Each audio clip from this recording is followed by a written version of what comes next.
93 FM. 93 Radio. Bonjour, vous vous souvenez certainement, nous avions dit à plusieurs reprises que la question de la candidature de Maurice Kamto n'était pas juridique. Vous vous souvenez, concernant le débat autour du mandat impératif, nous avions dit que la candidature de Kamto n'était pas un problème de droit, mais un problème politique. Nous disions alors que le problème n'était pas de savoir qui connaît mieux le droit, le problème était éminemment politique, un problème de rapport de force entre les acteurs.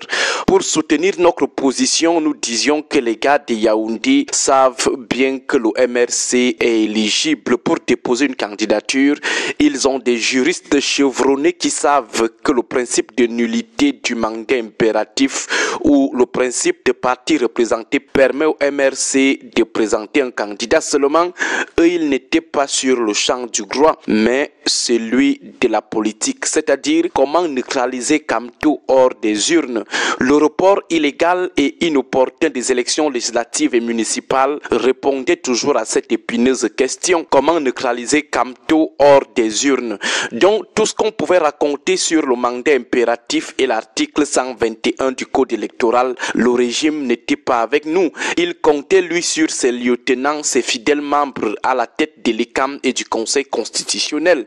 Alors, raison ou pas, sur le mandat impératif et l'article 121, les gens du RDPC qui contrôlent l'ECAM et le Conseil constitutionnel avaient, eux, un autre problème. Ils n'étaient pas là pour savoir si le mandat impératif et l'article 121 permettaient au MRC de présenter un candidat. Leur tête chauffait plutôt avec autre chose. Kamto est le candidat le plus redoutable, comment le neutraliser?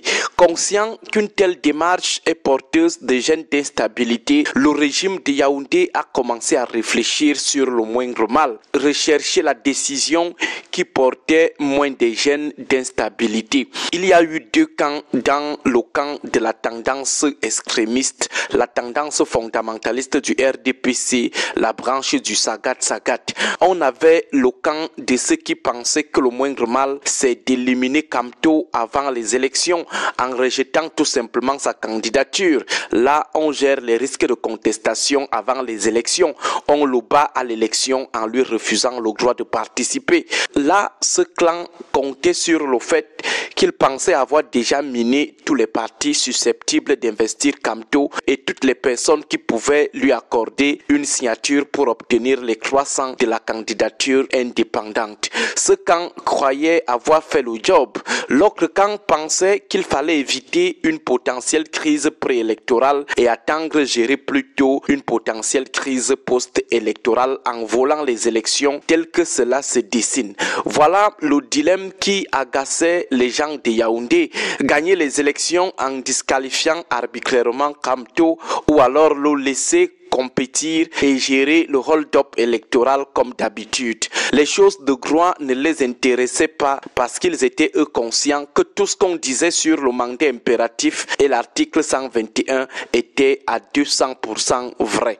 Ils envoyaient leurs juristes sur les plateaux juste pour essayer de légitimer l'imposture juridique qu'ils avaient déjà préparée depuis le report des élections législatives et municipales qui visait un seul homme, Kamto. C'est à cause de Kamto que le régime avait illégalement reporté les élections législatives. Le MRC ne devait pas avoir d'élus dans le sens de leur interprétation arbitraire et très partiale du mandat impératif et de l'article 121 du code électoral. Finalement, c'est le camp de ceux qui pensaient qu'il faut neutraliser Kamto avant les élections en le disqualifiant arbitrairement qui l'avait emporté. On a entendu certains ministres se substituer à l'ECAM et au Conseil constitutionnel en affirmant d'office que le MRC est disqualifié.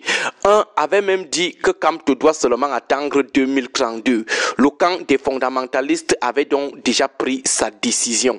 Ce camp avait déjà mis ses lieutenants membres de l'ECAM et du Conseil constitutionnel en stand-by.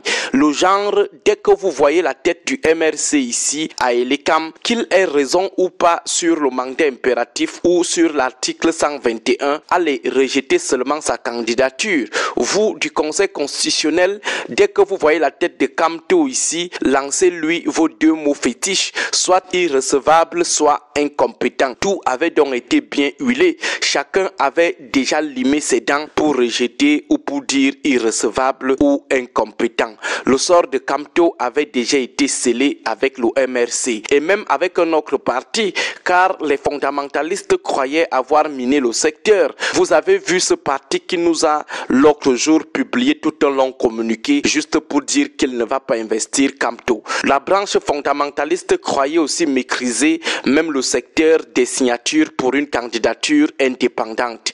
Ils attendaient le MRC à l'abattoir. Malheureusement pour eux, ils ont tapé poteau. Depuis quelques jours, c'est la désolation, c'est la honte. Kamto a lu le piège. Je ne viens pas faire un débat plié d'avance par vos fidèles à Elekam ou au Conseil constitutionnel. J'ai mis à nu votre mauvaise foi. Maintenant, je n'ai plus le temps à venir expliquer à vos lieutenants quelque chose dont ils ont déjà reçu l'ordre de ne rien entendre, de ne rien comprendre. Pour moi, je sors plutôt de l'autre côté, le côté le moins attendu. Aujourd'hui, ce sont des pleurs. La branche fondamentaliste du renouveau est en deuil. C'est la consternation totale. Kamto leur a filé un petit pont, un petit zolo, une petite panenka. Ils sont aux abois, ils ont les yeux rouges, ils ont les nerfs, le goitre monte. Les gens parlent maintenant seuls en route. Certains vont bientôt commencer à ramasser les papiers en route.